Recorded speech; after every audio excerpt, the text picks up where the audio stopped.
सध्या महाराष्ट्रामध्ये हिंदी सक्तीचा विषय तापलेला आहे। मराठी भाषेसंदर्भात अनेक जण सजगपणे आपलं मत मांडतात आणि अशामध्येच मुंबईमधून एक धक्कादायक वास्तव सुद्धा समोर आलंय।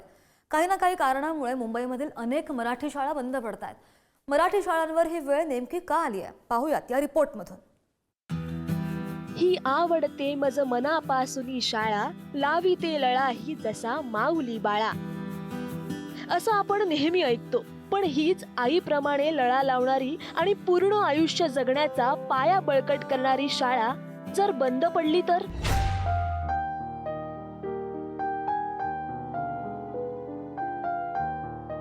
ही आहे भांडूप मधील महापालिकेची मराठी शाळा, जिला दुर्दैवानं टाळं लागलंय।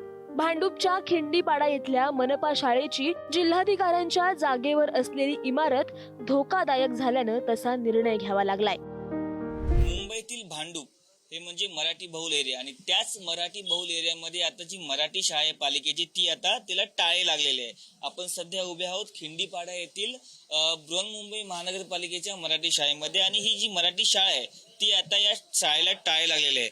आपण पाहिलं ही जी इमारत आहे ती धोकादायक झाल्याने तिच्या डागडुजीसाठी पालिका प्रशासनाने परवानगी मागितली होती, मात्र जिल्हाधिकाऱ्यांकडून ही जी परवानगी न मिळाल्याने या धोकादायक इमारतीच्या मुलांचे शिक्षण आता होणे शक्यच नाहीये। नाईलाजानं ही शाळा बंद करावी लागल्यानं मुलांना 3 किलोमीटर दूर शाळेत जावं लागणार आहे। मात्र एवढ्या लांबच्या शाळेत मुलांना पाठवायला पालकांनी नकार दिलाय। शाळा बंद होणार म्हणून शाळेच्या माजी विद्यार्थ्यांनी देखील दुःख व्यक्त केलंय। मी या शाळेचा माजी विद्यार्थी आहे। मी इथे 1ली ते 3री पर्यंत शिक्षण घेतलेलं होतं। त्या टायमिंगला इथे आम्ही जेव्हा शिक्षण घेतलं, हा आजूबाजूचा परिसर जो आहे तुम्ही जो बघताय हा परिसर पूर्णपणे चांगला होता। आम्ही इथे खेळायचो, आम्ही इथे पूर्ण सगळे खेळायचे खेळ आम्ही आजूबाजूला केलेले आहेत शाळेचे। आम्ही जेव्हा ती परिस्थिती होती तेव्हा म्हणजे शाळेत टाकण्यासाठी पालकांकडे पैसे नव्हते, आम्ही शिक्षण ह्या शाळेतच केलं। तसंच आता काही गरीब लोकांची मुलं आहेत जिथे म्हणजे आदिवासी पाडा आहे वरती, त्यातली पोरं इकडे शाळेत येतात, पण त्यांना आता ही शाळा बंद झाल्यामुळे खूप लांबचा प्रवास करावा लागतोय।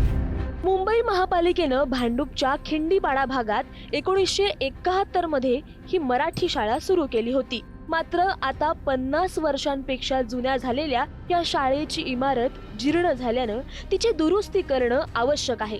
मात्र अनेकांनी पाठपुरावा करूनही त्याला यश येत नाही। खूप विद्यार्थी पुष्कळ होते, आता बी कमी नाही होते। 50 बालवाडीचे नाही 50 मुलं शाळेत होते, तरी या लोकांनी बंद केली आणि बोलतो बनवलेच नाही।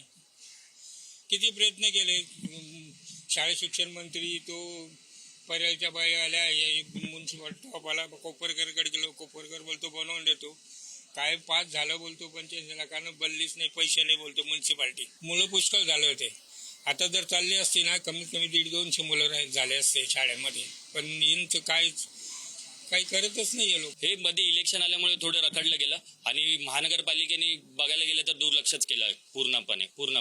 आणि ह्याचा जो मी दाखवला आता तुम्हाला लेटर की फंड वगैरे पुढे शिफारस दिली, फंड पास करायचे, त्याच्यावर ऍक्टिव्ह म्हणजे पुढे काही कारवाईच नाही झाली। ओके, दीपक केसरकर साहेबांना पण दिलेलं होतं हे लेटर, आपण त्यांच्या हातात जाऊन पर्सनली दिलेलं, त्याचे पण फोटो आहेत माझ्याकडे। कधी कमी पटसंख्या तर कधी इमारत मोडकळीस आल्याचं कारण सांगून मुंबईतील मराठी माध्यमांच्या महापालिका शाळा एका पाठोपाठ एक बंद पडत आहेत। एकीकडे जा हलो खरेच धन्य बोलतो मराठी असं म्हणत आपण मराठी भाषेच्या अभिजात दर्जाचा टेंभा मिरवतो, पण दुसरीकडे मराठीतून शिक्षण देणाऱ्या शाळा अशा बंद पडत असतील तर मात्र आपुल्याच घरी हाल सोसते मराठी असं म्हणण्याची वेळ दुर्दैवानं आपल्यावर येते। पद्मेश पवारसह रिद्धी म्हात्रे, पुढारी न्यूज, मुंबई।